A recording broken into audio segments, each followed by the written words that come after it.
I seem to be saying this a lot lately, and I direct this at the CFP committee. Dear CFP committee, what the hell was that? Don't even ask. That let's go. I can't do it. We'll do it live. Do it live. I'll write it and we'll do it live.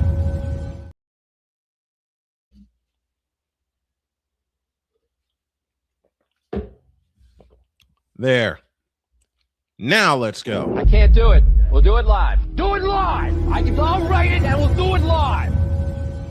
Mister, will you please wake up? Wake up, wake up, wake up, wake up.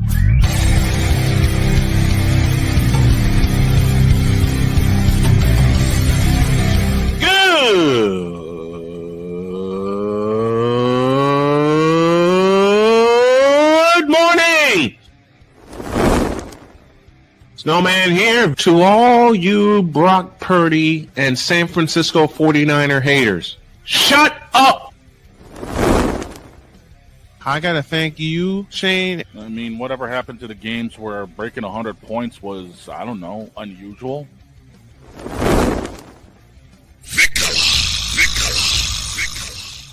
There was one word to sum up the All-Star weekend. Trays. Cause we take this job so serious. Splash Brothers, yes. Ray Allen, replace him with Steve Kerr. Reggie Miller, yeah.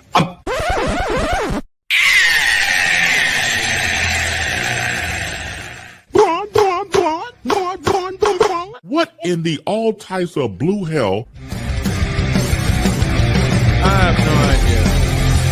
Neither do I. Oh, yeah! Let's go! What the actual hell was this weekend? Brother, I don't know. Me neither. Chaotic. To say the least, especially in Indianapolis. Good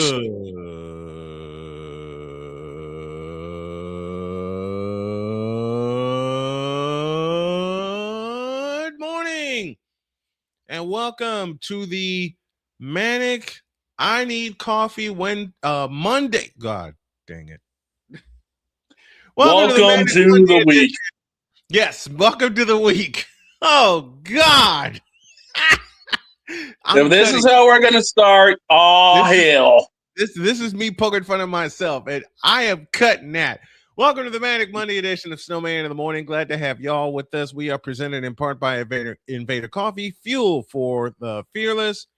And to help us figure out what the hell happened this weekend, in particular Saturday and part of Sunday, we need an expert.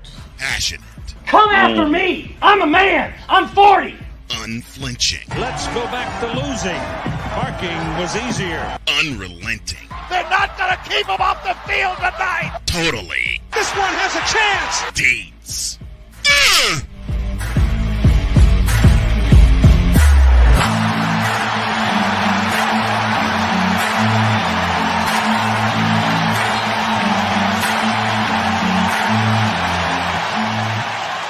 That's not just a murmur, that's a full-blown fibrillation. Salud, Deeks. Good morning. Man, I need a weekend just from the weekend. Mm-hmm. I agree. I totally agree. Holy cow. What the... I'll ask you, because you're the person that can be the closest thing to giving us a perfect answer. What the hell was that? Well, I mean, to be brutally honest, yes, please. The playoff committee, they did some good things, but they did some things that just mind-bogglingly make no sense. And then they did other things that they did things to some people that they didn't do to others. Mm-hmm. And there's no explanation to any of it. And then on top of it, you get the domino effect of the decisions that they made and then allowing teams to destroy college football even further than they even projected. So we'll get to that aspect of it at the end. But as far as the 12 who got in, I mean, you think they did that right? I think they got it as close to right as they could get. And it was good that the good thing. I mean, let's talk about some of the good things they did. Yeah, I know this is not in order, but let's start with the good things that we learned from not only the rankings, but the announcement of the 12-team field. We'll get to the 12-team field halfway through it. Let's start with the good things that we learned from the 12-team field. The good thing is they followed their own rules. Right. So, and by that I mean you got the top 5 conference champions were guaranteed a spot in the playoff. Right. And that was Indiana winning the Big Ten, Georgia winning the SEC, Texas Tech winning the Big 12, and then you had Tulane and James Madison both make it over the ACC champion for the fact that they were also conference champions and ranked higher. So they stuck to their own rules, and so we have to commend them for that. They did put those 2 teams in, and that makes it okay. That kind of puts a Band-Aid on the fact that, hey, maybe these championship games do matter a little bit. Yeah. But before we continue with what they got right, you called something, and we're going to have Jay Spivey here later, and both of you have said it about the ACC going into not only the final weeks of the season, but the championship game itself.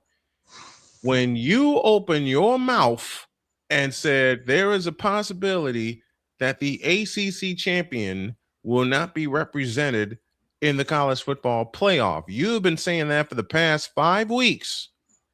And son of a gun, if that didn't happen, considering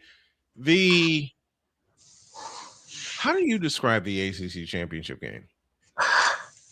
It was a whole lot of mess. I mean, it was a mess from the beginning. Yep. It was a mess. It was a mess in the fourth quarter, and then it went to overtime, and it became a complete debacle. But I mean,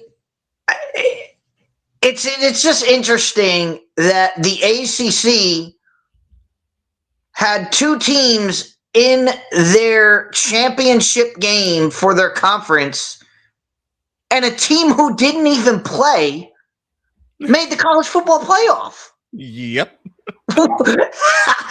How did this? Again, it goes back to the question of how did Duke get involved in this game? How was Duke involved in the game? Now, fantastic. They won. They can go out and say, we are the ACC champions. That's fantastic. Yep. But for the conference, that's a disaster. It's a disaster for the conference to have your champion not represented in the college football playoff. I mean, first of all, how did Duke get selected to play in the ACC championship game anyway? That's the question I was asking from the minute they were slotted to play in that game until the minute they won it. And even after, I'm saying, how did they get here? How did they get here?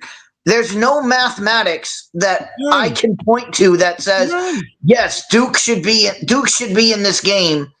I mean, Duke over was Miami they jumped Miami and Georgia Tech. How they jumped Georgia Tech is beyond me, because Georgia Tech beat them on the field. So Georgia Tech, I don't understand that, and I understand they didn't play Miami. So and I guess and Georgia Tech didn't play Miami. So it was, all 3 of those teams were intertwined. Yeah. But even when you keep going down I want to know where the tiebreaker was that said, okay, Duke earned it over these other teams, because Georgia Tech had they have a better overall record. Miami and Georgia Tech both had the same record. Yeah.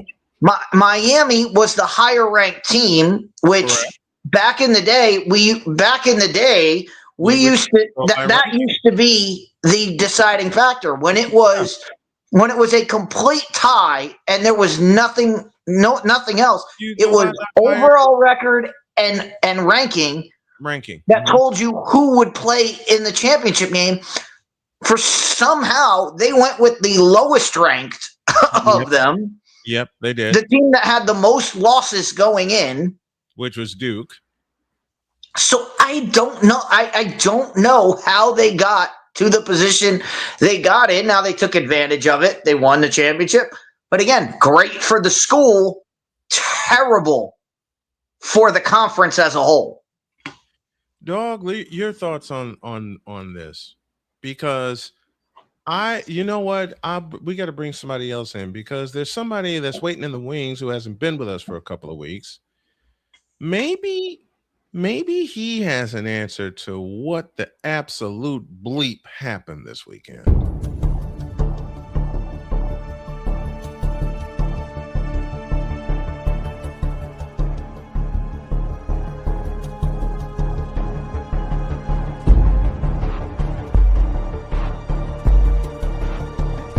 Now, forgive me not knowing the brother. You got your mic blocked. I don't know who the hell you are. It's like you're in the broadcasting witness protection program.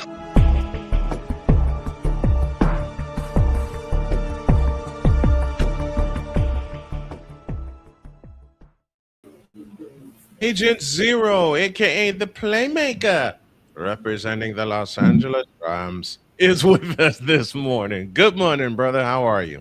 What's up? Figure out old y'all in appearance.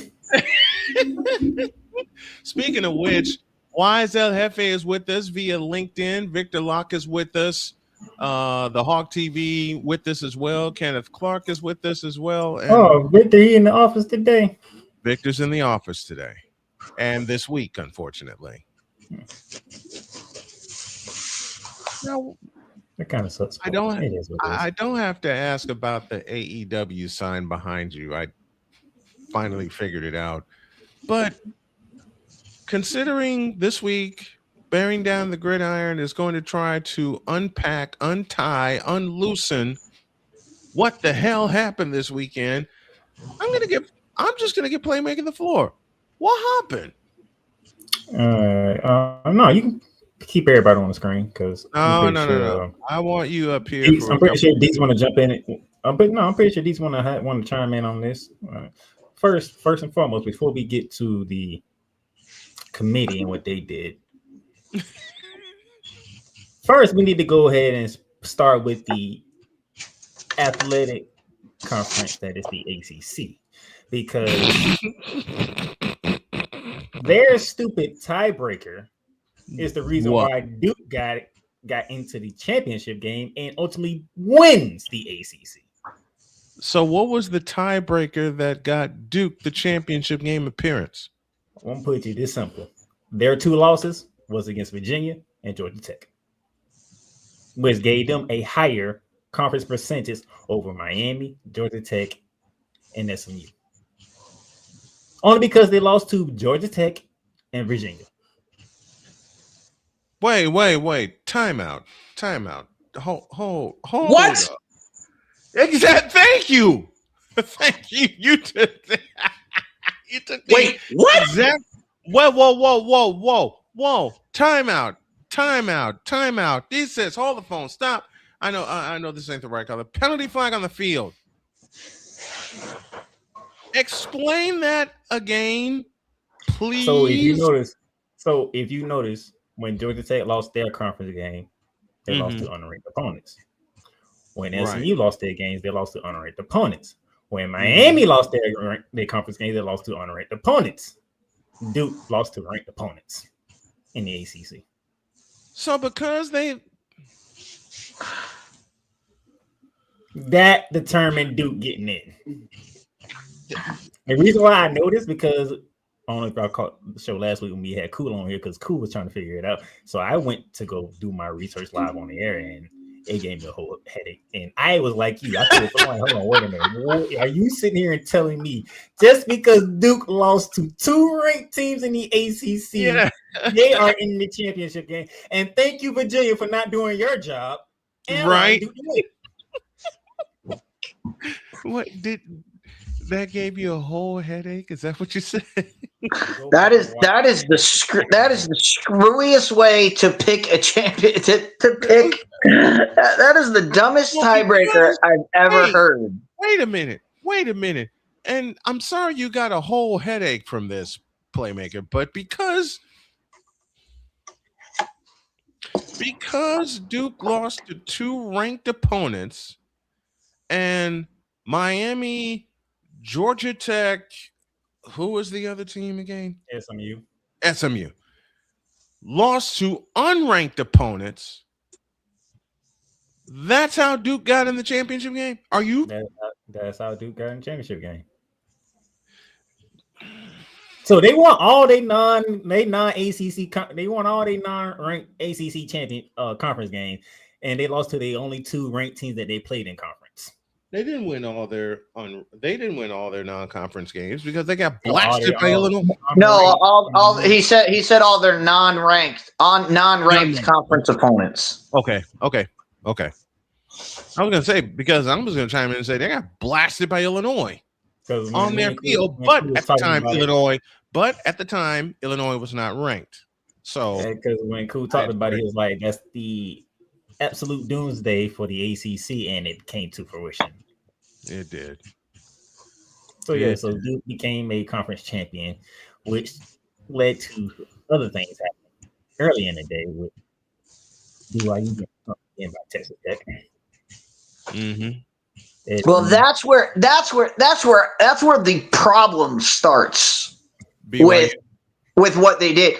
Is BYU is the only conference championship team that lost. Yep. That got punished. Ohio State lost. They didn't even lose a bye. Alabama lost. They didn't lose a playoff spot. BYU, if they just didn't play, if they just had not played, would have made the college football playoff over the Miami Hurricanes. But because they lost 2 games, and not just 2 games, if they had just not played Texas Tech, they lost to 1 team all year. They just happened to do it twice. But college football, they do things differently. So it's not the fact that BYU lost. They got destroyed again. Twice. Which matters to the committee. If BYU would have played better, BYU. But that's what I'm saying. But that's what I'm saying. If they had just not stepped on the field, if they had not played the game, they would have been better off not playing the game, and they would have had a better chance. That's wild. That's wild. So if BYU didn't play this conference championship, they had a better chance of getting in the playoff. They make it ahead of Miami. They make it over Miami. No question. You screwed up from the beginning because you kept Notre Dame ahead of Miami the whole entire time, knowing that Miami had already beaten Notre Dame. Yeah, Miami beat Notre Dame by a field goal. Well, that's the difference between media and people who actually watch and care about the game. That's another good thing that this committee did. Because everybody thought they were going to reward Notre Dame. Yep. And they ended up saying, no. Miami beat you head to head, so we have to put Miami in over you. Yes. And that's a good. I applaud them for that. That's a very good decision. The problem is it shouldn't have took them to the last minute to finally say, "Oh yeah, Miami beat you head to head." No, Miami should have been ahead of them the whole entire time. Oh, they should have been. I mean, it shouldn't have waited till BYU to get stumped by Texas Tech again for you to say, "Oh yeah, okay, now y'all two are close by each other, and now we can put Miami." No. Miami should have been ahead of them the whole time because you gave Notre Dame this hope, despite the fact that we lost to Miami. You gave them a shot. And then all of a sudden, I'm sorry. Yeah, BYU didn't show up in the Big 12 championship game, so that puts y'all two together, and Miami beat y'all. You should have did that from the beginning. Mm-hmm. Because that was week 1 where Miami beat Notre Dame, wasn't it? 24-21. Yeah. Yes. So I already knew the committee had a no-win situation no matter what they did. And what we're looking at is the difference. I mean, when we talk about Notre Dame, what we're talking about is it better to play tough opponents, or is it better to beat tough opponents? Because Notre Dame lost their 2 losses. Yeah, their losses were Miami and Texas A&M, both in the playoff. Mm-hmm. The difference between the rest of their schedule is nobody else was even close. Nope. Nobody else was even close to being a top-level team. Their best win was against USC. That's not going to cut it. No, so for Notre Dame fans out there that are, we should have got in the playoff. No, you didn't win your way into the playoff.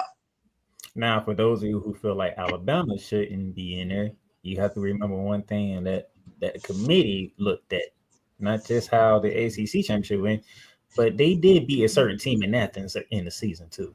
Exactly. Alabama. If they want to say, if Notre Dame fans want to say we should be in and Alabama shouldn't, Alabama beat Georgia in prime time. Georgia.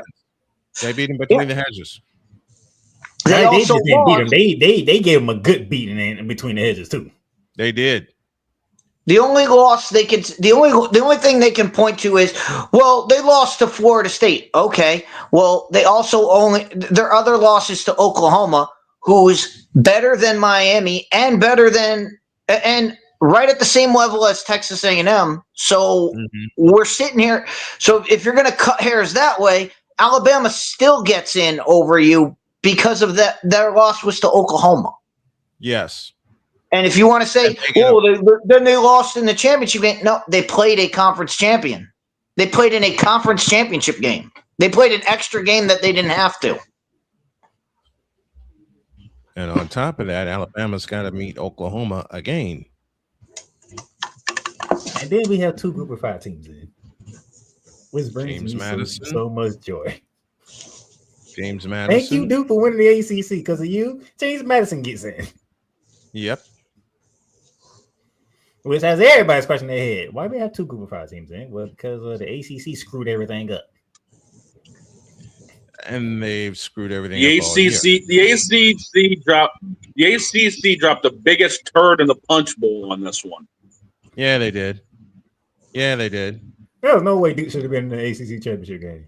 No way. Congratulations that you won it. Congratulations that you won it. But you shouldn't have been in it. No way Duke should have been even close to sniffing the ACC championship game. And and I'm glad Playmaker just brought this up because we can actually say this now. Jake Ratzlaff graped BYU again. Oh! BYU would be in if not for Tulane. And now, for everybody who wants to know this story, Jake Ratzlaff was the quarterback at BYU. He was accused of grape. Mm-hmm. But here's the extra step on this. That's not why he was thrown out of school. His defense was that the altercation was mutual. Mm-hmm. Now, BYU is a Mormon institution. Yep.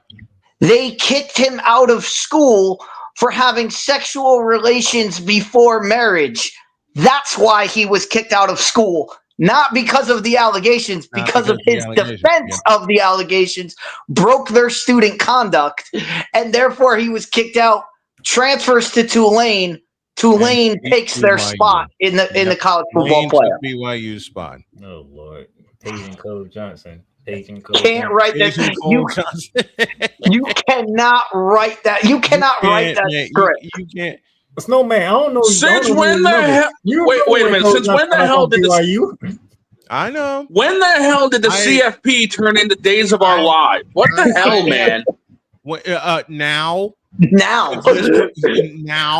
since this crew put it together, and Playmaker, I do indeed remember when Cole Johnson went completely back. You know what, on BYU. I'm mad I had a front row seat today. You know something? That gives me an idea. Oh crap!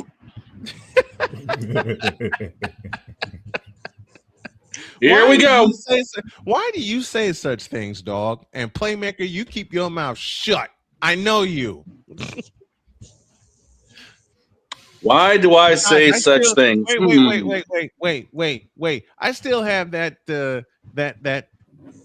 how could I say this lightly? Sequence that Playmaker sent me where Cole went completely nuts on one James Franklin. That's almost like a moot point now. That was hilarious.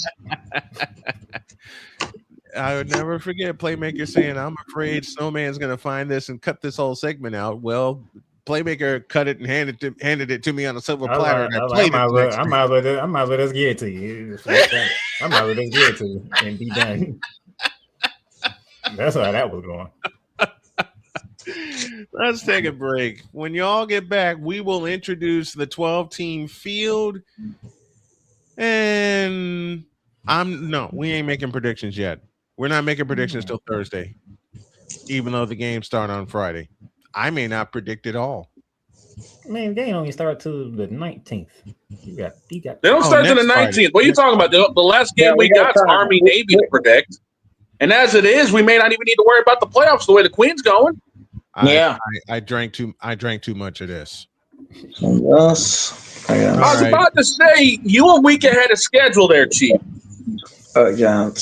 Yeah, part of me is a week ahead of schedule. Part of me is a week behind schedule. The days are running together, as my wife would say. Back in the deuce.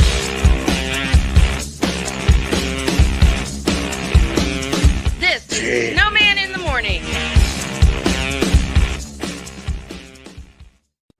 Are you ready to upgrade your coffee game?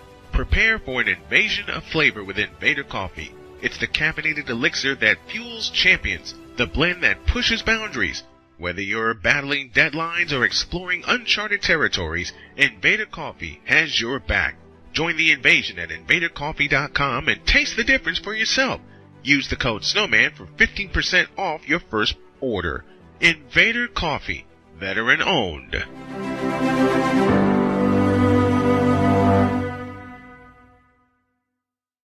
Race car drivers change lanes very fast, but with no outside mirrors. How come they don't crash? Introducing Angel View, the new wide-angle mirror that reduces blind spots. Angel View simply snaps over your car's rear view mirror, giving you a 160-degree view behind you. Just look at the difference.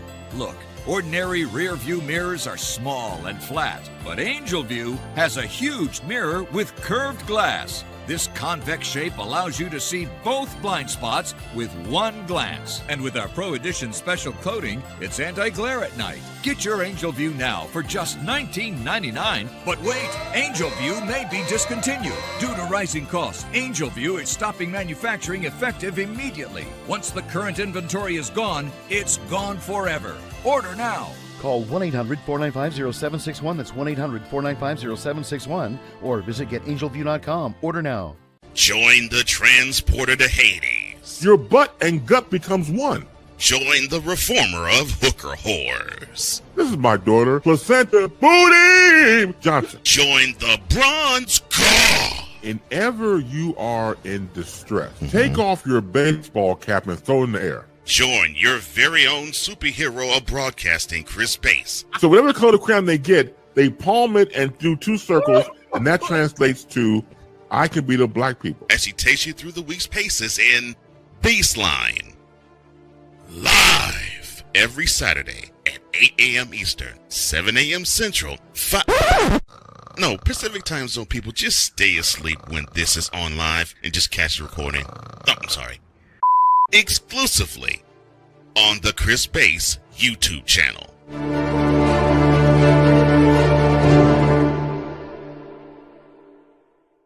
Cause we take this job so serious.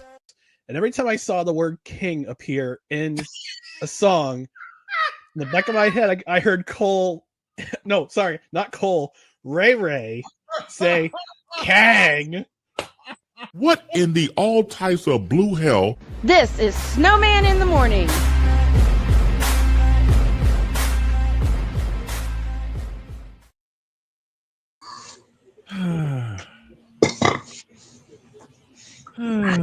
Jeez Louise. 33 after the hour. I need 30 seconds. We're crying out loud.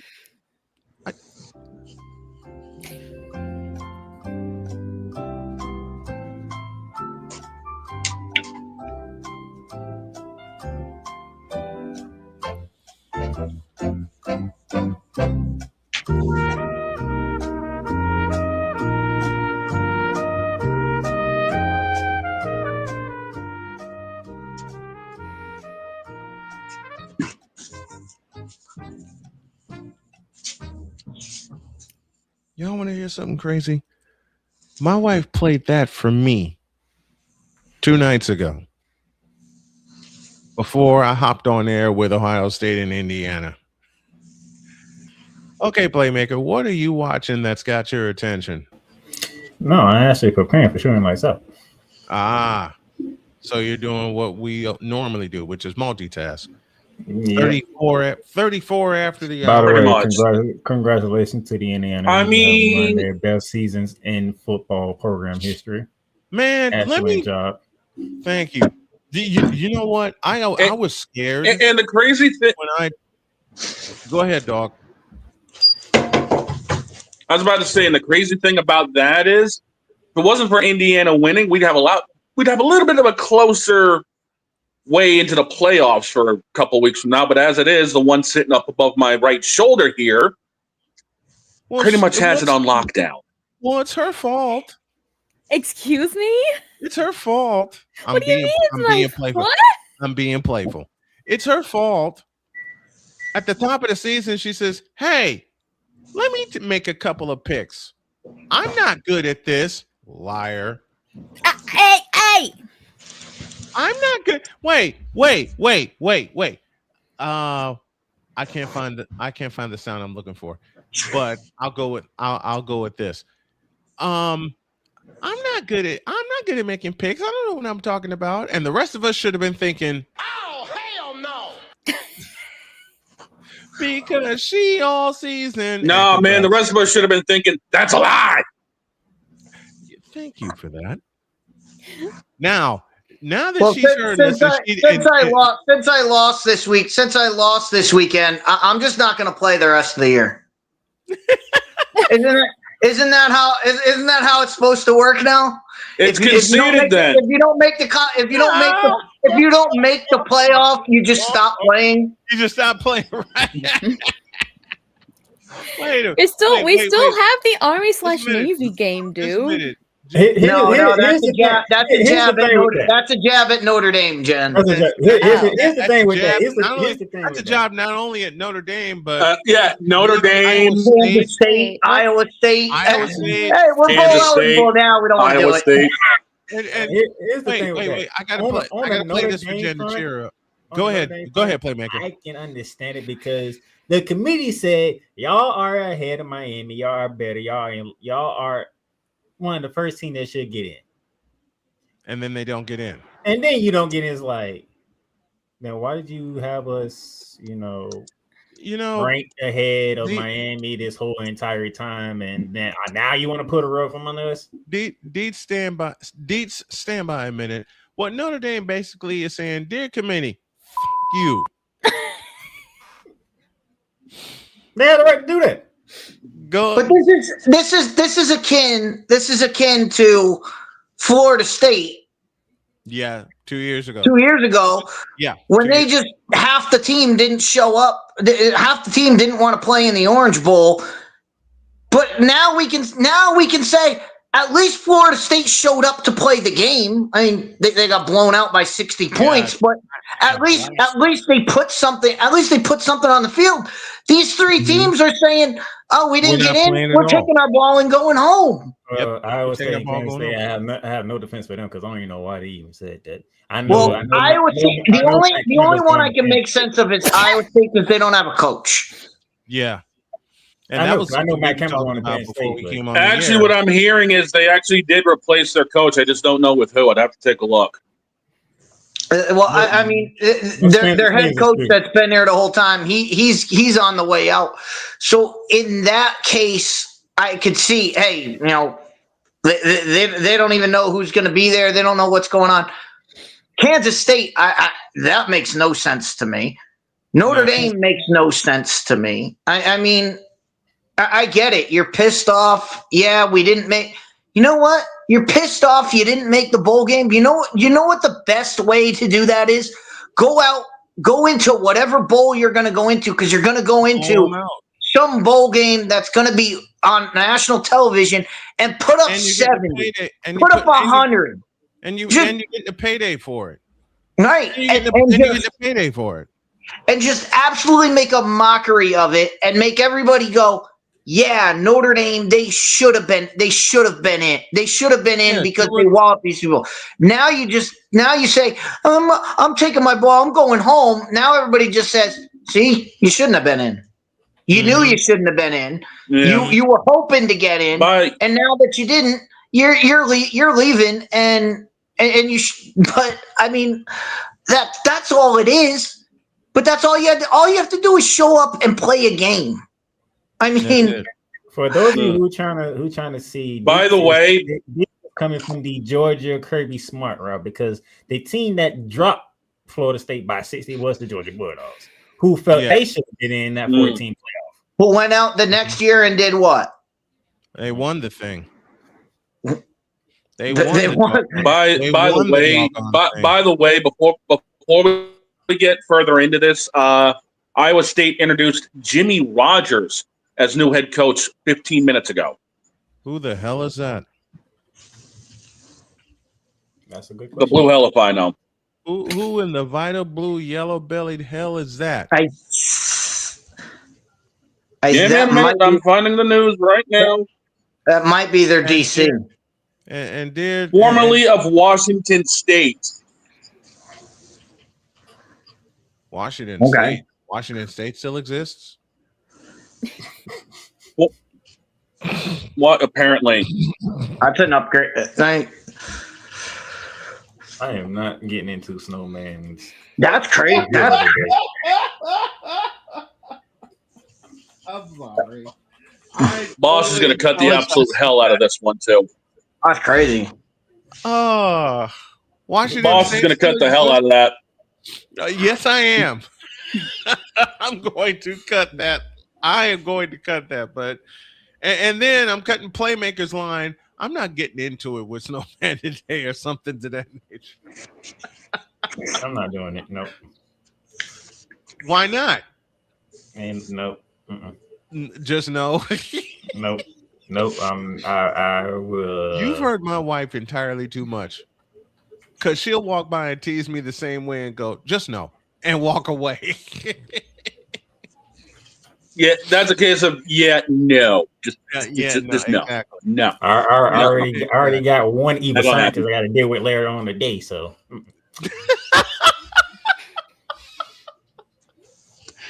Okay. And that boy is evil. Obvious joke coming. Whatever do you mean, Playmaker? You know exactly what I mean. And Shane is on board. He's not no mad scientist. He's an evil scientist. That's what he is. That ain't madness. That's evilness. And there's no lie to that. There's no lie to that. No lie to be found. Him evil. The James Franklin incident. All I gotta say is the James Franklin rant. For you, the James Franklin. For me, no lie at all. Brian Kelly is the city of Brian Dallas. Kelly. It's every week with you for both shows. Did he ever? There is no lie to be found. Did he ever do one on the Brooklyn mess yet? There's no point. That's a waste of his time. That's why. That's a waste of everybody's damn time. The hell you talking about? That's why I went ahead and did my flagrant foul on them and I said, let me go ahead and get this out the way now. Because you didn't want him to get a hold of it. I said, let me get this flagrant foul out the way now. Give me my favorite foul on the Brooklyn Nets and I can be done with them. Because there's nothing else to talk about when it comes to them. The shadow realm lives. But how about those Indiana Hoosiers? Great game, man. Good game. Kurtz and the best team going in Indiana right now. I'll say that out loud. And the funniest thing came after the game, and Jen will get a kick out of this. The funniest thing came after the game when I said the Indiana Hoosiers are the Big Ten football champions, and behind me, my beautiful lady said, "What the hell?" Well, I don't know if you saw, but was she not watching it at all? Fernando Mendoza may have cost himself the Heisman Trophy. Yeah, he did. He did. I mean, the first thing they ask him, how does it feel to win? And he goes, I just want to thank God. I was like, dude, that voting committee in New York, they're not gonna like that. I don't know why. That man won the Big Ten championship.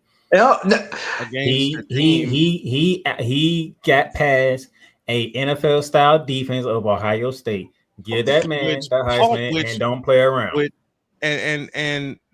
This Ohio State defense pulverized him all night long. First hit of the game by, I'm trying to remember, Cameron Curry.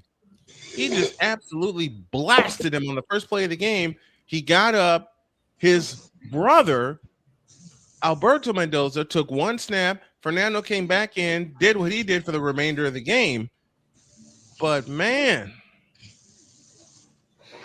Do not play. You're hearing me right now. Give Mendoza of Indiana the Heisman Trophy. And you know I don't even talk Heisman. No, you never talk Heisman. But this morning it's different for you. I've known you a while and you never talk Heisman. Nah, there's no one else. There's no one else that should get it. But I'm just saying the first words out of his mouth were, and he said it a couple times. He just said, "Man, by the grace of God, we did this." And he mentioned God about 4 times in his post game interview. And I was just like, these people in New York, they don't like that. they're watching that and they're like, "Oh God, we can't put this guy on stage." I'll repeat Playmaker's question. I don't know why. I mean, I do because I've watched the Heisman presentation for many, many moons. I know how they think, but I'll repeat Playmaker's question. Why not let it go this time and just give him the Heisman Trophy as a runaway? You don't have nobody else, and it should be unanimous. You can't make an award political and then say, "Well, we can't do it for this." They've been making it political for years now. And they can't just let it go. They can't. They can't. That's just how they work. Well, I'm looking at Victor's comment here as we talk Big Ten championship from Saturday night. He said it last week, and Victor did say it last week. The Heisman is the sports version of the Grammys, and pretty much. I totally agree with that. But see, I got a bone to pick with Jen. See, Jen kind of messed with me I'm kidding as I say this, of course, but I got to get a laugh out of her. She messed with me and said, Ohio State could win this thing. Ohio State does have a chance to win this thing. When did I say that? I'm kidding with you. Go along with it. I know you've had a rotten Actually, you morning. did. Actually, Jen, you did kind of waffle a little bit before going on the fence Thursday. Listen, folks. We're cheering Jen up while we do this because she's had a rotten morning, and we're trying to make her laugh for the rest of the thing, for the rest of the show while she's here because we love hearing her laugh, just like I love hearing Jody laugh behind me. But when I said Indiana was the Big Ten champions, and she went, "What the hell?" I lost my composure and I laughed out loud. And this is coming from a graduate of IU.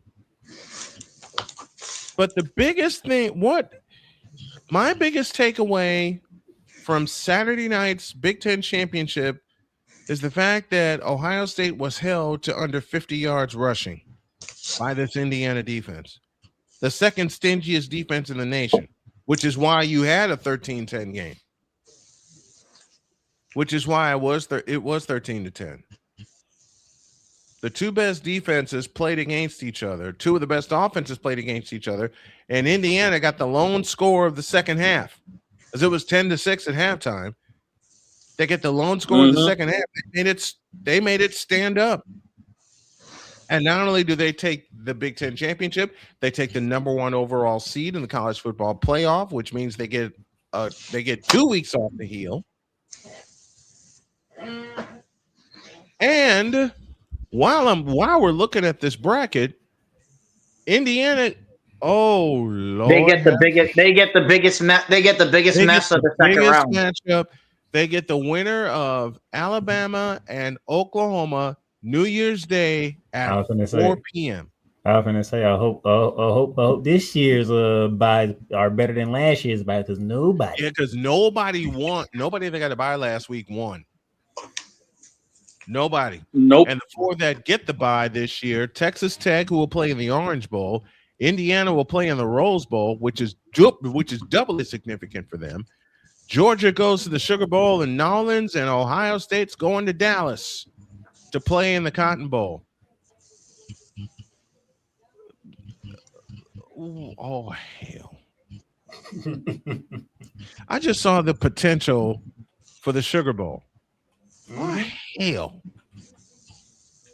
Oh, hell. Oh, yeah. The 11-6 matchup, Tulane and Ole Miss. Rematch. And there's no Lane Kiffin this time. No Lane Kiffin. No Lane Kiffin. Tulane and Ole Miss. Let me tell you how screwed up everything is, and when it comes to the CFP. How screwed up is everything, Playmaker? Because guess what's going to happen next year? Next year, you won't get 2 Group of 5 teams in the playoffs. I'm going to tell you the rules. I'm going to take the rules for next year and apply to this. So the rules of next year apply to this year. Guess who will be in the playoffs? And guess who will be replacing James Madison? Who would replace James Madison? Duke. Get the. So they're going to carve out and say that no matter what, the Power 4 champion gets it. The Power 4 champion gets in. The Power 4 champion gets in.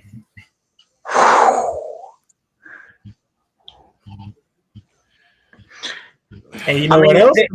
Guess who will be replacing Tulane if we had next season's rules? Just a minute. So next year's rules, if you apply it this year, Duke would get in the playoff. Yeah, Duke. That's a lie.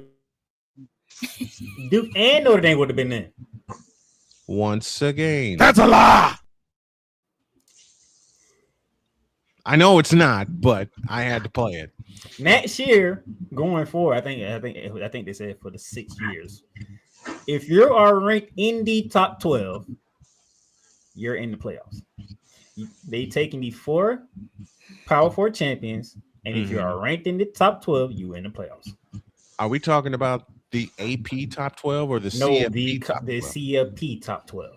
So there's going to be no carve out for a group of 5 team. The only way they got in this year is because they need to have 5. They specifically said 5 conference champions. There has to be 5 conference champions have to make it, and then then the rest. And if that's the case, then yes, you're never going to get another group. You're never going to get a group of 5 team unless you have an undefeated, unless they go undefeated. We would never see someone like James Madison or Boise State unless they're ranked in the top. Which brings to mind a statement from the playmaker: "Do away with the CFP rankings, will you please?" Which means we need a showing from James Madison or Tulane to upset that, to say, look, if one of those teams pulls an upset, people can look at it and say, look, these teams deserve to be in. But the fact is, all we have to go on is Boise State last year, and Boise State got thumped. Yeah, they did. Oh, hell no. And I'm looking at the television schedule. Oh, hell no. Don't do it. It's a trap. The big game on the 19th, the only game on the 19th, is in Norman, Oklahoma. Give me this button. Stand by, Deeds, a minute. Give me this button.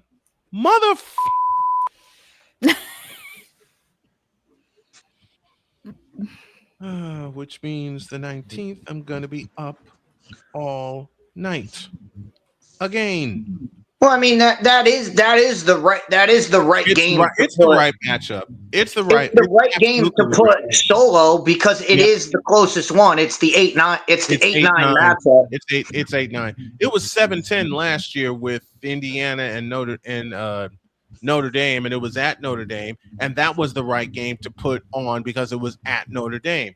This one is absolutely the correct one to have it stand alone. The other 3 will play on Saturday, and it kicks off with Miami and Texas A&M. The winner of that goes to Dallas. Next one is Tulane and Old Miss, and I may put earphones to that one. That's at 3:30.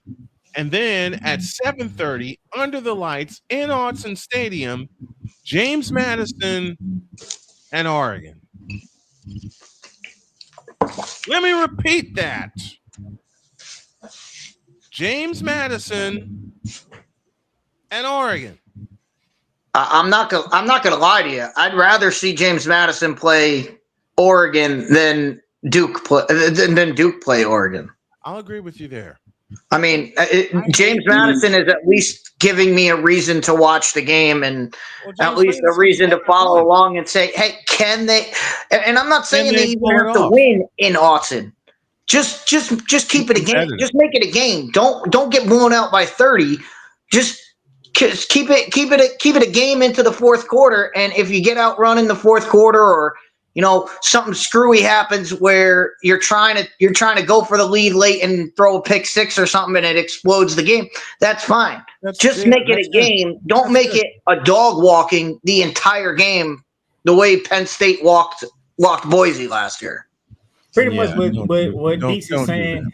Can the first rounds be better than the last year's first round? Because none of them were close. Yeah, none of them were close, and again, home teams won every game. The closest one was Indiana Notre Dame, and that was a 10-point difference.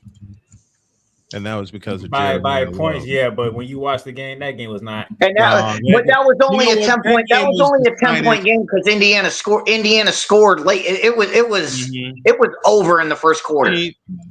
The play that put that game out of reach was Jeremiah Love's 98-yard touchdown after Notre Dame picked him off in the end zone. Mm-hmm. After Jeremiah Love took it the distance, the game was over.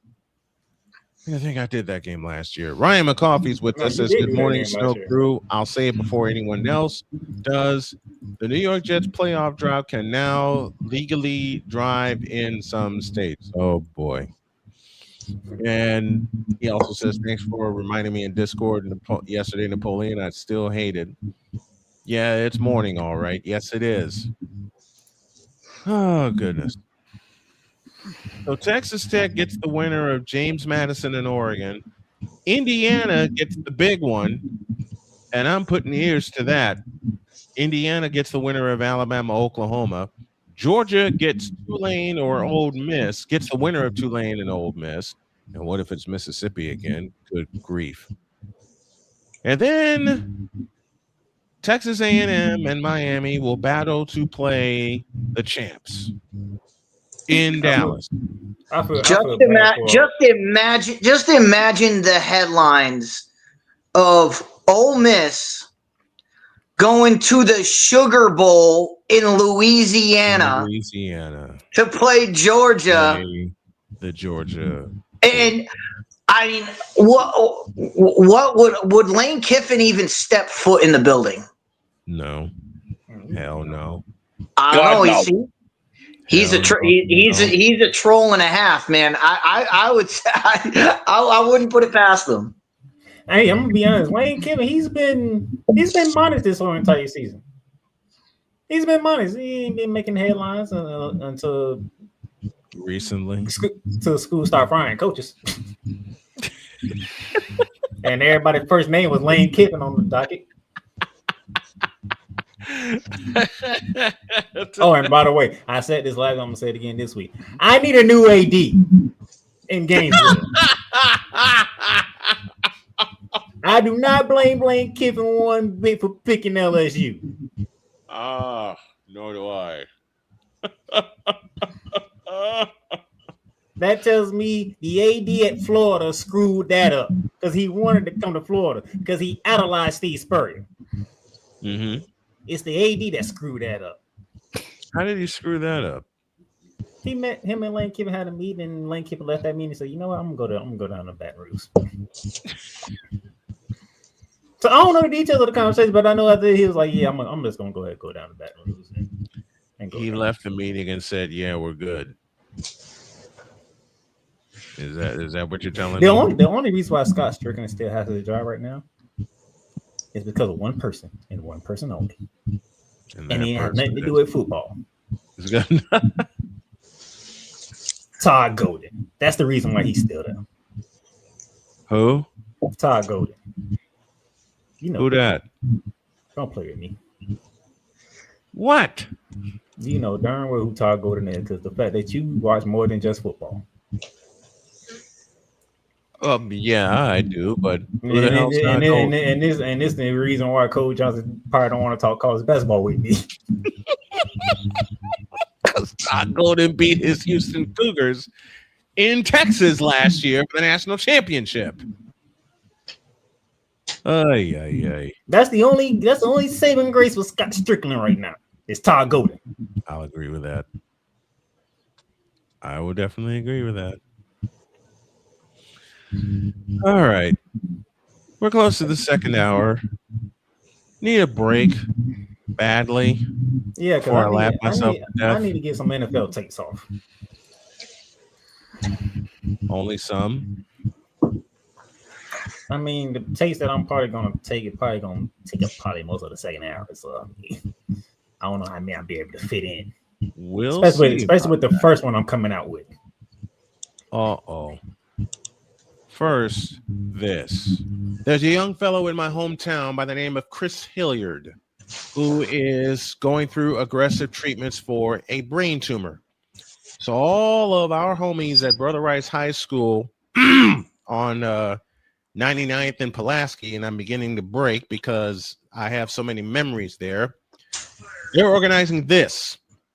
It's called Climb for Chris. Chris is going through a very aggressive treatment for a brain tumor, and he was diagnosed in September 2024. These trips come with steep costs, including last-minute flights, hotels, meals, car rentals, etc., which add up quickly. Please support Chris, a 2009 graduate of Brother Rice High School, as well as the Crusaders' former head lacrosse coach on this ongoing battle by becoming a member of the Hilly Army. Let's Fight alongside Chris. And you see the bash information in front of you. It's set for March 1st, 2026 from 2 p.m. to 6 p.m. Central Time, which will be 3 to 7 Eastern Time. And if your homie Snowman is able to make it, and I'm going to try my damnedest to make it a weekend where the wife comes with me and we stay in Chicago for a couple of days. In fact, I'm just going to go ahead and say it. We're putting it on the schedule. You'll see me there, and there will be live coverage of the event. I expect to get a blessing from his mom, Michelle Hilliard, to do so. It'll be March 1st, 2 to 6 p.m. Central Time at 3359 West 115th Street in Marionette Park, Illinois. Place is called Bourbon Street. Food and drinks, entertainment, fundraising, and you can purchase tickets for $40 for the pre-sale and $50 at the door. Visit climbforchris.com. And folks, do me a favor. Let's get the hashtag #ClimbForChris trending. Let's put it in the chat and let's make it trending, not only for Chris, but for his family and for the Snow Crew, because we're going to try our damnedest to do a lot of fundraising for this. Victor and I yesterday shared some memories of being at Brother Rice and working with Chris and everything. He is very, very dear to me. He's very, very dear to Victor, and he's become a very dear member of this crew, though he doesn't know the rest of the crew yet. We're going to try to fix that. But if I get the okay, there will be a live stream from this event, March 1st, 2026. Visit climbforchris.com to purchase your tickets, $40 in advance, $50 at the door. As mentioned, you see it in front of you. There will be food and drinks, entertainment, fundraising, just all kinds of fun with some great, great people and for a great, great cause. Visit climbforchris.com for more information. Take a break. We'll be back with the second hour of Snowman in the Morning, and we continue to climb for Chris when y'all get back. This is Snowman in the Morning. Drew Willingham. In this case, yeah, you put the blame on Kyle Shanahan for apparently not preparing the team enough for the overtime rules, supposedly.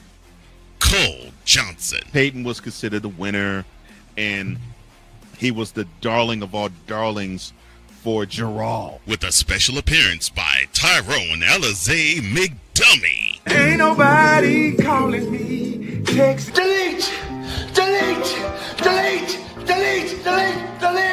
Join these two football enthusiasts as they give you Total Football Talk. Live every Monday at 4 p.m. Eastern, 3 p.m. Central on the Sertoba Media and the Comey Media YouTube channels.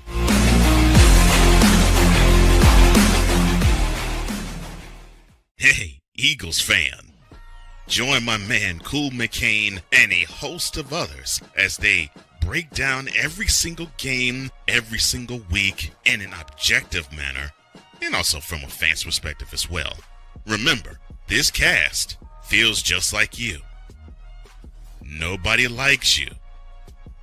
And you don't care. Fly, Eagles, fly. Eagles Elite Podcast. Every Wednesday at 8:30 p.m. Eastern on YouTube and other podcast outlets.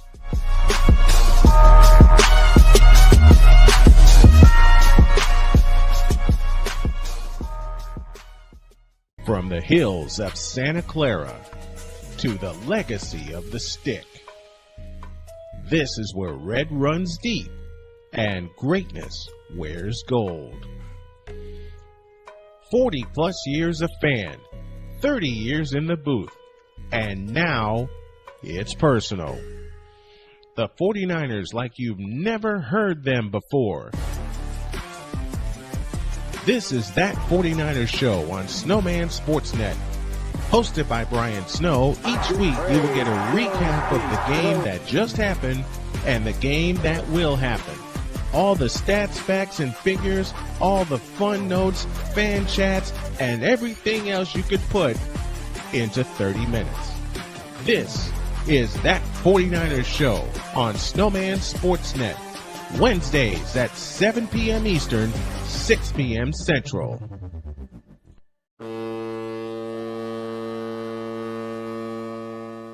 Cause we take this job so serious. What are we doing? What in the all types of blue hell? This is Snowman in the Morning.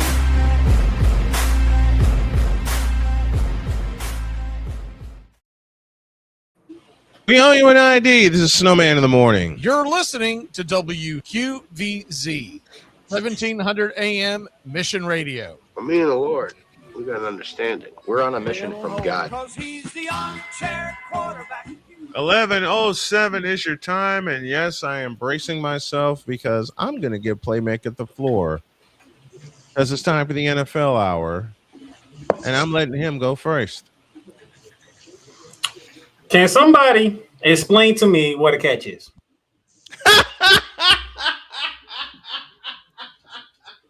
I'm going straight there. Can somebody explain to me what a catch is? Because I could have sworn you bring it in with two. You bring it in with two hands, and you put it next to your body, and you come down. I could have sworn that Isaiah likely had a touchdown yesterday.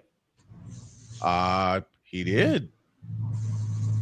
Is it just me? Am I did I interpret the room incorrectly or something? Because I'm pretty sure that was a touchdown for Isaiah like in the Baltimore Ravens. He did catch that. Deeks, can you help me out? Because I'm lost. I thought Isaiah like had a touchdown. Clearly I was wrong because they called it incomplete after review. Wait, what? Yeah, you want to know the downfall that started to happen with the Baltimore Ravens against the Pittsburgh Steelers? They overturned that touchdown and called it incomplete. I quit.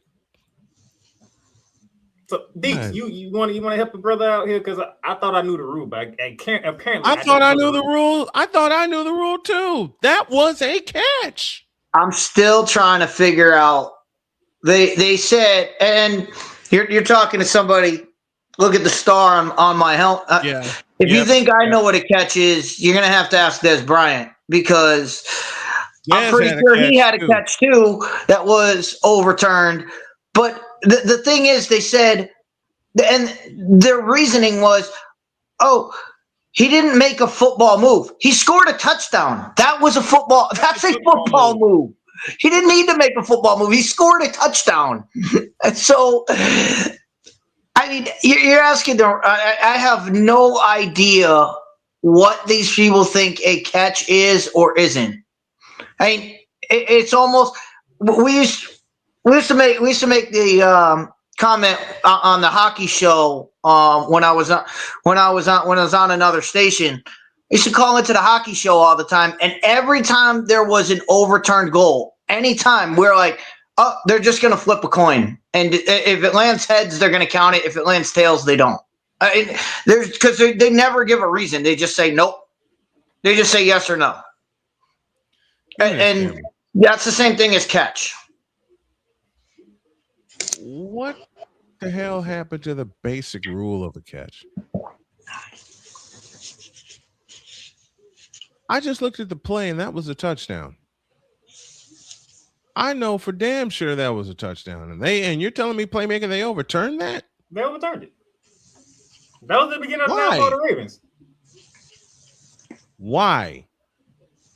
Why did they? Hold on a minute. I'm going to give I'll use Playmaker's words, and I'm going to give myself a whole headache here. Because I saw it initially and thought touchdown.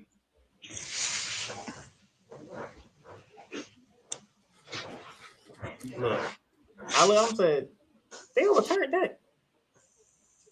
And it's like the Baltimore Ravens. It was like the Baltimore Ravens quit after that because they obviously couldn't do nothing else after that. So I'm like, what is a catch? What?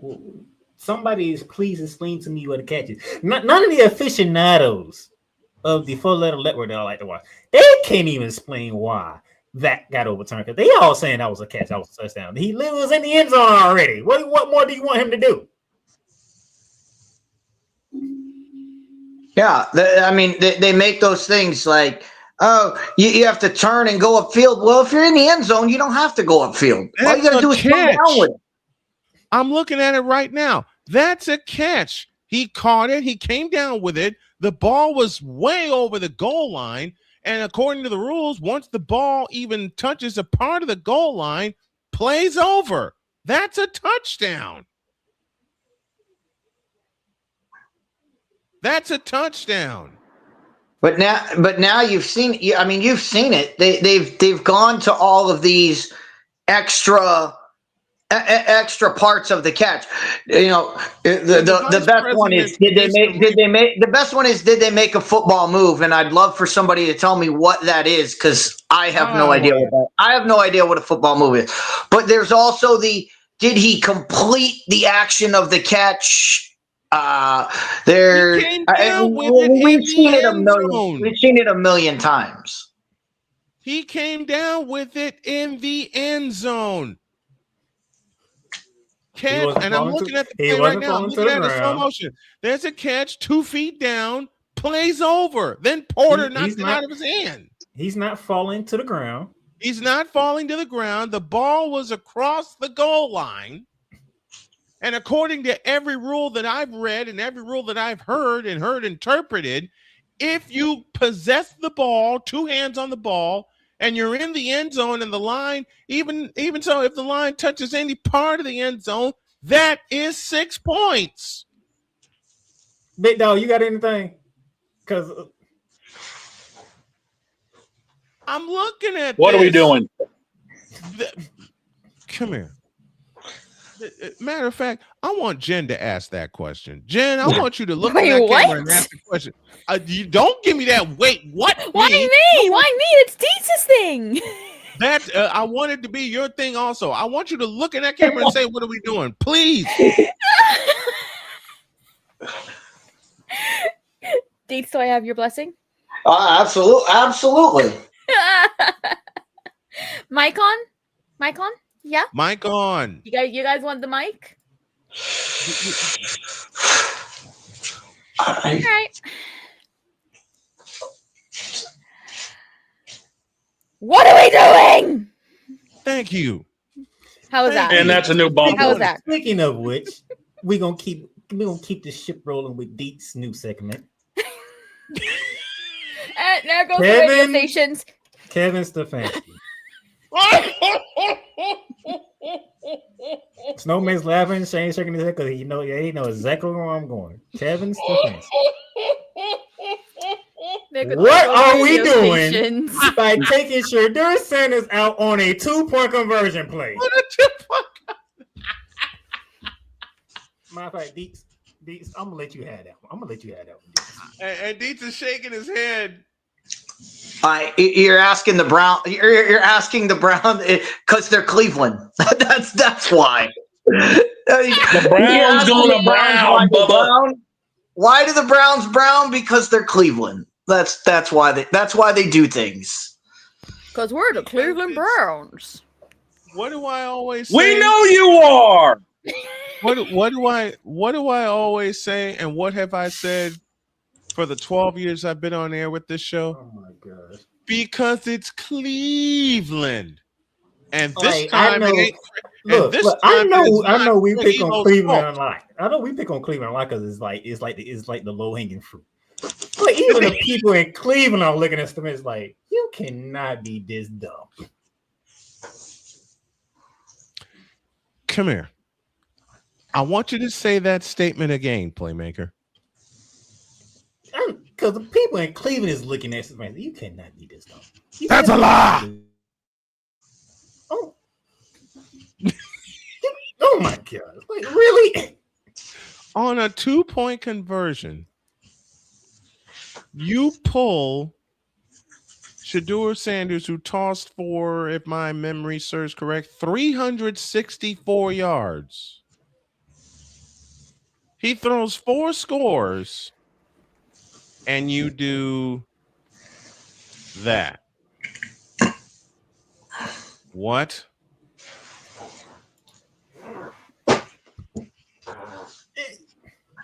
You know, maybe the conspiracy theorists were right. I mean, this guy's having the game of his life, and they're like, we're good. Don't. We don't want you to be too good. We don't want you to have too good of a day, Shador. We got to pull you for the 2-point conversion. And you lose the game. I mean, Shador got like 87 points for people in fantasy, and yet again, that 2-point could probably put him over 90, and people are like, well, shit. I'm sorry, Deets. You just. But that's the only thing you can think of. Like the guy throws for almost 400 yards, 4 touchdowns. It's the game of his life, and you're like, nah, like we're gonna do this. Like what? Hey, we're Cleveland. We don't know how to. We're Cleveland. We haven't mattered. Where the guy who was playing quarterback forgot to toss the freaking ball to the tight end on the wide receiver. Yep. Oh no! Guess who's here? He says, "Guess who's here?" Paul Johnson himself says, "The evil genius is in the chat." Yes, he is. He says Browns fan has been wanting Kevin Stefanski to be fired for the past year. How about the past 2 years? Well, at this point, the man has got to go. We got to get to the biggest question of the weekend, and this is for Snowman. Who is the quarterback now? Is it Riley Leonard? I'll answer your question. This is the biggest thing, and I didn't. I'm talking to everybody in Indianapolis right now. Mm-hmm. I don't know who they play next week, but here's the deal. First play of the game, you've got to run 9 routes and have the guy throw it deep. Mm-hmm. I mean, everyone and their mother is going to be knowing, hey, let's just put 9 guys in the box and stop Jonathan Taylor, and this guy can't beat him. You know what? It's over. I hate to say that, because they got to go to Seattle. Oh yeah, y'all schedules. They got to go to Seattle. They got to go to Seattle in week 15. Seattle, San Fran, and the second meeting between the Jazz and the Titans and the Texans. I do have one thing to ask though. Yes. Okay, so with it being like Army/Navy game this week, is it then straight to the playoffs next week, or is there a little break? The 19th. I think there's a week off. There's a week off. Okay. They're gonna lose out the season. The only thing I know is if I can at least keep at least 12 after this weekend. Yeah, you should be good. However, Dan, I will let you know, this is a rivalry game. There are no fences on this. Yeah, I've been made aware by John. And this is again to protect you, because Army Navy, there are no fences. No. And I do have, and by the way, Deets, I do have the ultimate chess move coming into play on Thursday. That's awesome. Scary. That I have also been made aware of. Awesome, but I'm just saying, if anybody were going to take the fence, I would, because my grandfather was a naval officer, and my other grandfather was an army officer. The fence, neither are you. And they used to go at each other every single game. It was awesome. I got the same situation. I had an uncle that served in the Navy, and my dad and my granddad served in the Army. So if anybody else were to take the fence, it would be me. But in the rule, we're not going to take. Let's get back to the NFL. But here's the thing about that, Snowman, is and God bless their souls, my grandfathers, if they were sitting right here with me, and you asked me Army, Navy, and I said, you know what, I'm on the fence, they would both hit me. That's the difference. They would both hit me and be like, get out of here. Fair. I mean, my uncle and my dad would do the same thing, and it would come on either side of my face. In fact, go ahead. Miss Dr. K's Indianapolis Colts. You know what, Playmaker? Before you go, injury aside, what is up with y'all in Jacksonville for some reason that y'all just I do not have any idea. This is what 10 straight, 13 12 straight, 12 in a row. When the coach come to Duval, it don't matter who's that quarterback, who's that running back, who's that coach. It could be a person that Jacksonville gets off the street and brings him in and teaches him 2 plays. They use those 2 plays to the hilt against the Colts. And now, given the fact that week 15 is a dual cast for me, week 16, my wife and I are going to be up late. Good gracious. I'll vote that you don't even do that game. I vote you don't even do that game. Well, 16, it's a Monday night game, isn't it? 16 is a Monday night game, and don't even do that game. Don't even do that game. Just take the day off. But I have to. I've already said it. No. And she has hinted back at me at appearing with me. That's not. I'm not doing that's not that one. I will game. say this. Except that one, I ain't doing another Colts game. That's not gonna be a fun game. Is that the final Monday night game of the year? Nope. The final Monday night game is week 17 when the Rams travel down to the ATL. Okay. God. See, old NFC West rivals, Rams and Falcons, and the Rams are gonna blow Mercedes-Benz Stadium to shreds. They better. It's Kirk Cousins. 2 Chainz Cousins. It's Kirk Cousins. He's gonna give you a gift. It's 2 Chainz Cousins. More importantly, this week is important. Mm-hmm. This is the week the Rams need to make a statement. But wait. We talked we rewind this a week ago. We spent the entire NFL recap talking about the top team in the NFC. How'd that work out? I laughed. How'd that work out for you? Listen. They went from 1 to 7 real quick. Let me explain this. When I did my pregame show yesterday with Trey Larkins and Victor Locke joined me, I saved that particular game for last to preview because anyone who knows me, knows of me, or knows any part of my history, even being from Chicago, I hate the Chicago Bears. Period. Because I got so after 1985 and that Super Bowl championship, and everybody was talking dynasty when the Exodus was beginning. I said, I hope they never win another Super Bowl again, which shocked my mother, made my father laugh, made my sister look at me cross-eyed. And Cole's at it again. Rams at Falcons. Can you say toilet bowl? I knew you could. Sounds about right.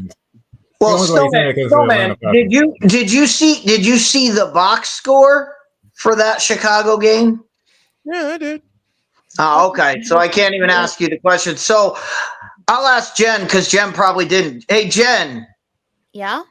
You know our favorite guy, DJ Moore.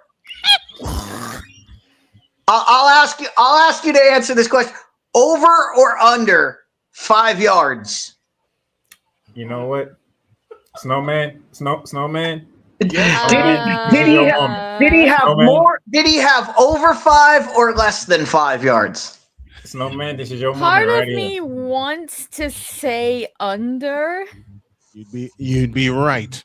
Snowman, You'd be right. You've been waiting for. And not only that, he had -4 yards. He had one catch for -4 yards.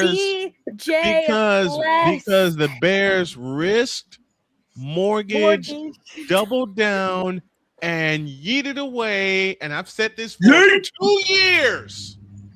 I've said this for 2 years that they have blown up their future. Say it with me. For DJ Moore. I had to laugh at that one catch for And negative four. And then hang tight, Jen. The second graphic, unfortunately, I don't have the second graphic. I got to fish it out somewhere. But everybody in Chicago was telling me that DJ Moore was going to have a fantastic game on Sunday. I said, no, they're not. And they all went pale sheet white and said, how can you say that? I said, because it's DJ Moore. Y'all think DJ Moore is Willie Gault. And he ain't even Brian Bashnagel. And their star that we're talking about, Caleb Williams, 19 of 35 for a buck 80. 35 passes. 35 passes. If you could count the steps he took backwards, if you could count the steps he took backwards. No. We ain't gonna go at Caleb Williams. I am. No, we're not gonna go. I bet you anything. Caleb Williams cut the Bears in the game. Caleb Williams. The problem is DJ Moore. You were supposed to be a number one option. You didn't have Roma Doomsday like yesterday, and your butt couldn't even get 10 freaking yards. I'm sorry. What did you say about DJ Moore? He's supposed to be what? He's supposed to be the number one. That's a lie. That's a lie. So yes, when Snowman says DJ Moore is robbing the Bears, it's completely true. I've said that for 2 years. Longer. Roma Doomsday is not there. That means DJ Moore, this is your game. That's a lie. Tom Brady, the number one Fox team is on the call. This is your game. That's a lie. The other guy made something happen, but no, your butt can't get open. Can I just say? Wait. DJ I think this is the Moore, first time. one. I think this is the first time Jen has ever heard me go off like this. I think that's why she's stunned.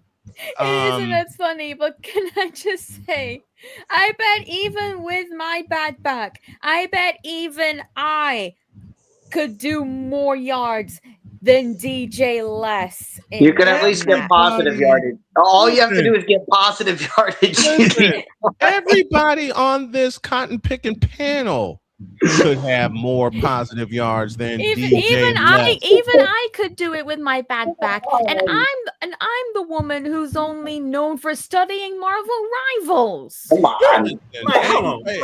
In which we'll get to that later. Miss Time. Champ.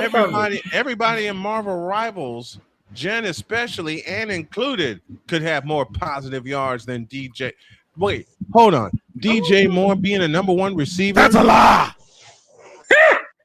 It was proven evidence yesterday. Trust me. Because if I'm not mistaken, Ben Johnson, he's a great offensive line. That's a lie. He put up 20 plus points on Packers defense like that. Okay.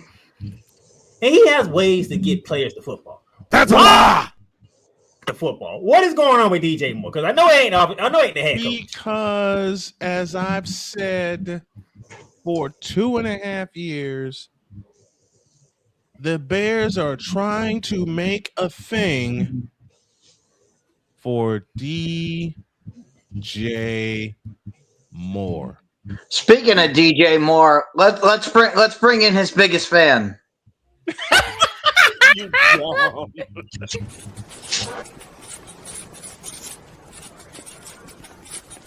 wow.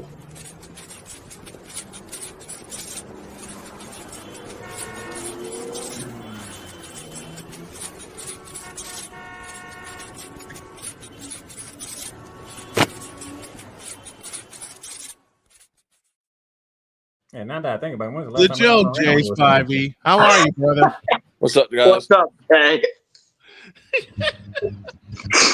So, hey, Jay, I don't know what you heard, but where you want to start it? Because we talk about a lot of different things in the NFL. I told you all. I told you, Snowman, however many years ago it was now, that DJ Moore was not a number one receiver, despite what one person we know told us numerous times. Thank you.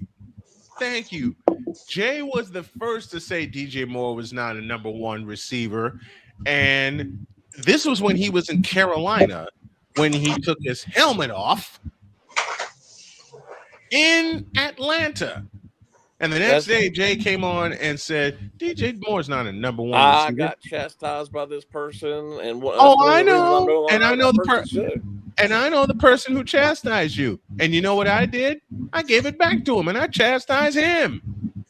You can't tell me DJ Moore is a number one receiver.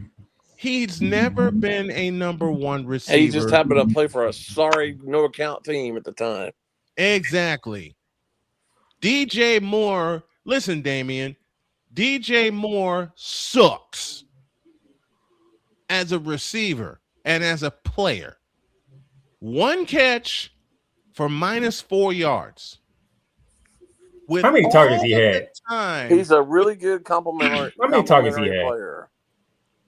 He's a number 2. Hang on. I think it was somewhere around 5 or 6. I'll find out. He had 6 targets yesterday. 6 targets. 6 targets. And how many passes? How many passing yards Caleb Williams had? 185. 185. So he could have about as many as Matt LaFleur. So he could have got close to 300 yards if DJ Moore actually did. What did you say, Jay? He had about as many pass attempts as when Matt LaFleur barely shook the hand of Ben Johnson after the game was over. Yeah, barely being the operative word. Listen, the Bears need to jettison DJ Moore. They can't because they're tied into him the same way the Cleveland Clowns are tied into Deshaun Watson, and we'll get into that in a minute. But when I saw that the Bears signed DJ Moore, Jay Spivey and I shared the same opinion. Big mistake. Well, not only did they trade for him, they signed him to a long-term deal and gave him a lot of money. Why? They backed up the Brinks truck for DJ Moore. What's that tell you? Why? Matter of fact, by the way, real quick, boss, really quick, yes. I got it correct. DJ only had 3 targets. Well, there you go. There you go. Matter of fact, let me hold on a minute. Let me go back and have Jay's opinion on this, because Jay earlier in the hour we trying to figure out what is a catch, because we could have sworn Isaiah Likely scored a touchdown. Listen, I know technically that's the NFL rule, but you can't tell me or anybody else who was watching that game that was not a catch. That was a catch. But technically, by the NFL rules, that is not a catch. But it makes no sense. None. No sense at all. We're trying to figure out what is a catch, because we obviously don't know what a catch is anymore. It makes no sense. That was a catch. That what Isaiah Likely had a touchdown, and they stupidly took it away from him. They stupidly overruled it. That was a catch. So Snowman can't think of a reason. Deets can't think of a reason. Nope. And now Jay Spivey can't even think of a reason. None of us can think. Jen can't think of a reason, and Jen supposedly doesn't watch football, which I can very jokingly say Jen doesn't watch football. That's a lie. That's a lie. If I lived in New York, then maybe I would be able to. Jen, I'm kidding. We're kidding around with you. We're kidding around with you. But that was a catch by Isaiah Likely. And now let's get to the fun part, because Jay, no. Why is Kevin Stefanski so stupid? Who's the coach? I mean, seriously, that tells you anything. There you go, playmaker. I'm like, why did you take Shedeur out for the 2-point conversion? What was that play? I mean, what in the world was that stupid play? I have no idea what that play was. None. I have no idea. What was that? I have no idea what that play was. What, boss? What is that sound clip you got kicking around? What was that? What the was that? What's that? Exactly. I can't play it in full, but y'all get the idea. Jay, why is Kevin Stefanski A, still a coach, and B, still a thing in Cleveland? Wait, I just answered my own question. Well, seriously, I don't mean this harshly, but I mean, as far as the organization, I will. Why don't they just implode this team and just start from scratch? You have 8,000 quarterbacks, yet you have nobody. You're paying a guy who, I don't care what the legal system says, there is way too much smoke for there not to be some fire with Deshaun Watson. Mm-hmm. And that to me is just disgusting. Whether he did or didn't do it, it's just the whole thing just makes you sick. Agreed. And then you got that yesterday was a joke. Mm-hmm. For some reason they're fighting over a new stadium when they that stadium's not even that old, and they're going to move the team out of the city and into the suburbs apparently. Berea, Ohio. Yep. Yeah. I mean, come on. The ownership is a joke. The team's a joke. The fans are a joke. I'm not saying Shedeur Sanders is the best quarterback in the draft, but that man played his best game so far, and in the most important moment of the game, you took him out. They took him out. What was that? Kevin Stefanski. Here, give me this. You know what needs to be told to Kevin Stefanski? 2 little words. You're fired. All these coaches who think they're geniuses are not. Nope. Now, and you go up to Minneapolis. For some reason, they got rid of Sam Darnold, and look how they are right now. Oh Lord. Oh, I'm good. Matter of fact, I'm glad Jay just reminded me. I need to go on another rant. Oh no. Here it comes. Dan Quinn. What in the vital blue belly was you thinking about putting Jaden Daniels back on the field? Jaden Daniels should have never played again after he got hurt. Not this season. Jaden Daniels. And you see what happened yesterday. He's hurt again. And it's almost definitely done now. And he's gone. They RG3'd him. There was no reason to bring him back when they have no chance of making the playoffs. They were 3-8. I believe they were 3-8 coming into yesterday. And you risked Jaden Daniels for what? They were 3-9 yesterday, weren't they? Before the game. You might be right. 3-9. 3-9. Okay. Now they're 3-10, right? Now they're 3-10. Yeah. And they're going to be 3 and whatever. So why bring him back? When I saw that, I said, "Why is he telling y'all as dumb as I don't know?" And I know this is the least of his worries. I get that. But when you're the head coach of literally any team, especially an NFL team, it's not a good look when you got your hat on backwards all the time. It's just not a good look. Kevin Stefanski, Cole Johnson with this in the chat. Kevin Stefanski think he's smarter than everybody in the room and outsmarts himself, showing how stupid he is, which is true. There are too many of those coaches in the NFL right now. Browns. While you're at it, and you know I praise this guy all the time. What Andy Reid did last night was just mind-boggling to me. Mind-bogglingly stupid. Oh, you want to be mind-boggling? You go for it when it's 10-10 on your own 31-yard line. It makes no sense. 4th and 2.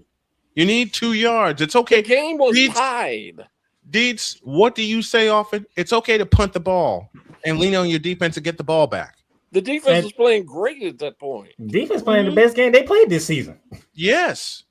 The most complete game the defense played this season, and Andy Reid goofed it up.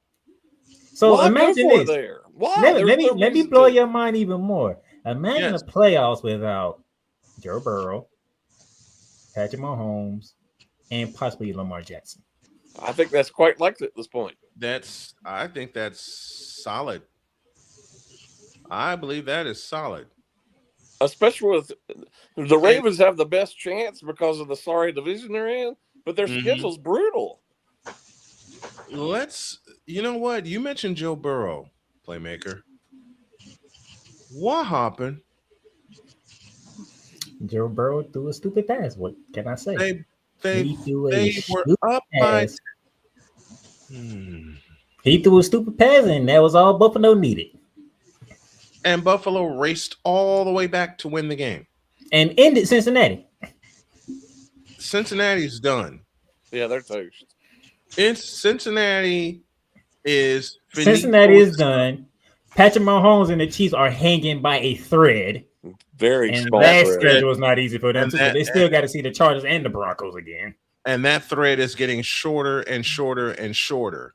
And Lamar Jackson, to Jay's point, has the best chance, but they still got to see the Steelers again. Don't forget, we got to see the Chiefs on Christmas night. Yes, we do. And that's against the Broncos. That's against Yes, it is. And that's in Kansas City, is it not? That is in Kansas City. Well, once again, they had the analytics on ESPN last night about percentage chances of winning. For some unknown reason, even though Denver's already beat Kansas City, Kansas City's favored to win that game.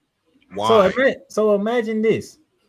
No Patrick Mahomes, no Joe Burrow, and no Lamar Jackson. So guess who our eyes are going to be on for the playoffs on the AFC side?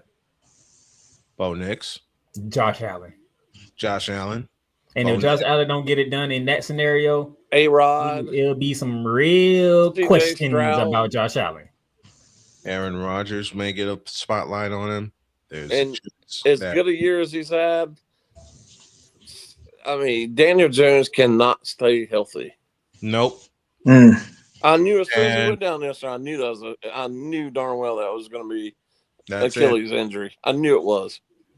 That's it. And he was playing with a broken fibula. I know.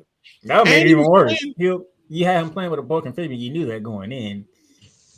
But you in this position because all of a sudden the Jaguars woke up. The Texans woke up.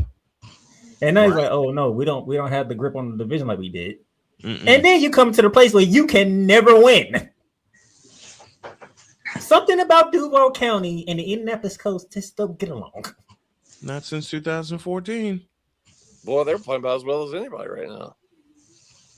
The two hottest teams, Houston and Jacksonville. In that division. Houston has, division. To me, I think Houston has the best defense in the NFL right now. They are statistically, they are number one. It is hard to score on them. Jacksonville, the reason why Jacksonville is doing so well because guess what? They woke up. Lynn Cohen remembered something. Oh, I do have a running back that can run the football. Travis Etienne. Well, they actually went out at the trade deadline and made themselves better. And them getting Jacoby Myers, that was a big move. That was a brilliant move. 10-10 in the fourth quarter. The Chiefs did not do that, and the Bills didn't do that. The Bills didn't make themselves better either. No, the Bills didn't get themselves a number one receiver either. The Bills and the Chiefs both need a number one receiver, and neither one of them went after to get a number 3. Cole Johnson says, and I think quarter. yesterday the Steelers getting Adam Thielen off the waiver wire, everything that was a big deal. That's one of the reasons they won yesterday. Texans Chiefs game. The Chiefs were winning the field position battle until that boneheaded decision. 4th and you know the crazy thing is, the crazy thing is about that. Even though it was a boneheaded decision, Rasheed Rice catch the freaking football because he had a first down and then some. He hit you right in the chest. He had it right in the chest. That should have been a first down.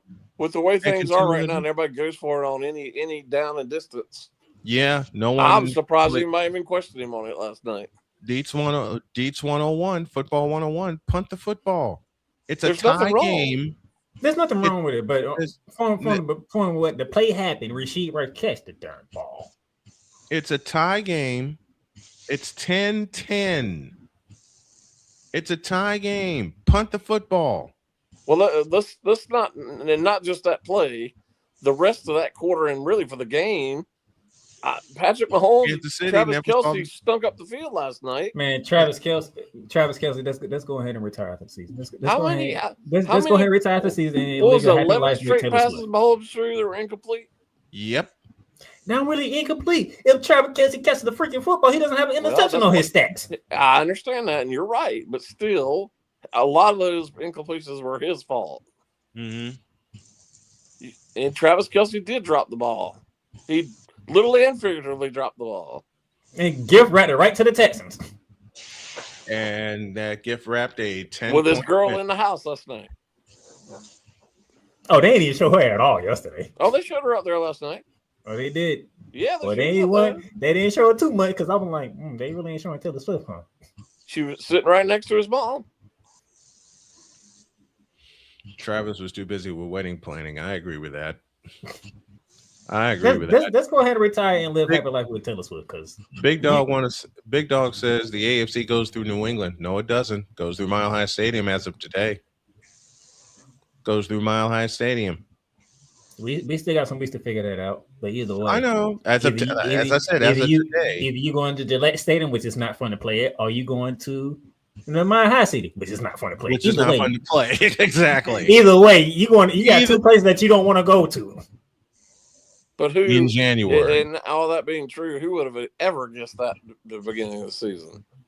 No, that either one of those cities had a chance of being number one. I did not have New England on my bingo card. I'll tell you that. I did have Denver as a playoff team. I had Denver as a playoff team, but not a top two. Not a potential number one seed. No, I did not have that. I was 4th and 4 from the Chiefs 41. And with it was a 31. It was a 31. Was it 31? It was 31. A 31. Okay. 31. All I know is Rasheed Wright need to catch that pass. That's a first down. Right in the chest. Patrick Mahomes put it in the only place he can put it at. And you just dropped it. Well, tonight. And Patrick Mahomes on the ground is like, I can't catch a break. I can't catch a break, can I? And it was like 6.5 minutes to go when the game is tied. What is the rush and going for it there? There's no reason. There's no reason to go further. Punt the football, lean on your defense. And that was the most complete game the Chiefs defense was playing until Houston got their act together late in the game. And they got the final 10 points of the game. Now, I must ask this question to be a fair sports person that I am. Jay, what are the vibes like down in Charlotte, North Carolina right now? They got their signature win the previous week over my Rams. What is the vibe like? Well, as I've stated many times before, they're likely to lose to I forgot who they play this week after being off yesterday. But they've been so up and down all season. You don't know how good they are, and I really don't think they're that good to begin. They're in a sorry division. With the Bucks losing home and the Saints, I said, what does that tell you? How is it termed by a couple of popular YouTubers? The South divisions in both conferences are tank divisions. Well, right, at least the AFC South right now is really pretty good. Actually, the AFC South is very good. The sorry Titans, but the rest of them are pretty good. Mm-hmm. And they're fighting for playoff position. And I think the Colts are pretty much dead in the water right now because they have their quarterback. The Colts are dead. The Colts are dead unless Riley Leonard becomes Riley Leonard of Notre Dame, and I don't think that's exactly. Who was he the quarterback of in college? Notre Dame. Well, and then before that, he was at Duke. No, he was at Duke. Riley Leonard was Duke. Oh boy! I had to ask because let's cheer that Notre Dame is not in the playoffs. The committee screwed all the way up 4 weeks ago. Hey, guess what? We believe Notre Dame's better than BYU. We believe BYU's better than Miami, but Miami beat Notre Dame. So guess what? Despite all that, we still gonna have Notre Dame ahead of Miami. And the ACC sucks. Yes. I think this is where we can close the top. I'm gonna let this one slip out, Snowman. Forgive me for this. The ACC is a bunch of dumbasses. Well, I'll ask Jay. What cheer was louder? Duke winning the ACC championship in football, or Duke beating Michigan State yesterday for Saturday? I think it's a big deal for Duke to win. They just happen to be in a terrible conference. When you're 7-5 going into the game and you win your conference championship, what does that say about your conference? It sucks. That's stupid behind tiebreaker. Which is something Jay has said for as long as he and I have been together on radio. The ACC I'm not trying to make fun of this team because y'all know I root for this team, and I'm fully admit that I root for Wake Forest. Yes, but what does it say that Virginia lost to Wake Forest and Duke this year? The fact Duke won the ACC is crazy. I'm still sitting. And they're Duke's whining they didn't get in the playoff at 8-5. You know was not getting there, okay? Playmaker, tell Jay how they figured out to put Duke in the AFC AFC. Jesus. I have been blooperized. I have been blooperized all day today, folks, from the beginning of the show till now. Andy Reid did it to you last night. Say it again. Andy Reid did it to you last night with that decision. Andy Reid did something to me last night. And I actually went to bed early. How you feel about this? The fact, because I had to figure out how did Duke get into this game. So it was a dumb tiebreaker the ACC had. The reason why Duke got in is because their conference losses was to a ranked Georgia Tech team and a ranked Virginia team. Miami lost to SMU, who wasn't ranked at the time, and they lost to Louisville, who wasn't ranked at the time. SMU conference loss was to unranked ACC teams, and this is how all this happened. The simple fact Duke happened just to lose to ranked teams in conference play. That's how they got into the championship game. Let's just go as well. Again, Saban needs to be the commissioner of college football.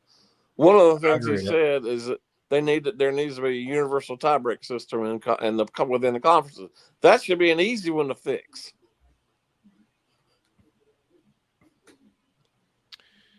And of course, I heard I should have known this, but I didn't know this till last night. They've already changed the rule earlier this season, apparently that I didn't know about, where had the rules for next season been adopted, Notre Dame would have gotten in. And Duke would have got in. Yeah. And how dumb is that? We know why. We know why. I mean, why did they change the rule this year? Because why did they make it so that conference champion, you don't have to win a conference championship to get a bye? They changed that because Boise State got a bye, and they ain't having that no more. Now this year they get 2 group of 5 teams in, so they looked at it and said, we ain't having that no more. Right. They are, every rule that they've made is to keep the group of 5 in. The group of 5. I don't care what people say. That's the reason.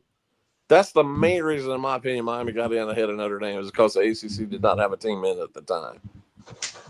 And it would look bad to have one of the Power 4 conferences not in it. I really believe that.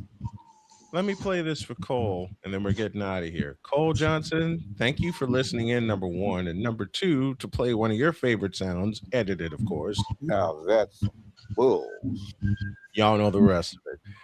Jay Spivey joining us as he does every Monday to break down all things that happen in sports. Jay, thank you very much, my friend. Love you. We appreciate you. We'll see you next Monday. All right, guys.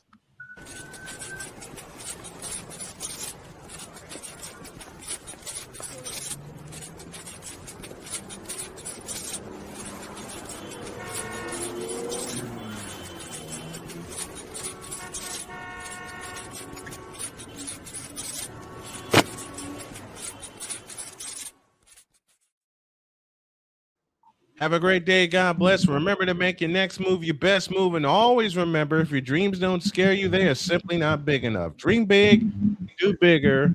And I think I eliminated something I shouldn't have. So we're just going to go ahead and get out of here. So long, everybody.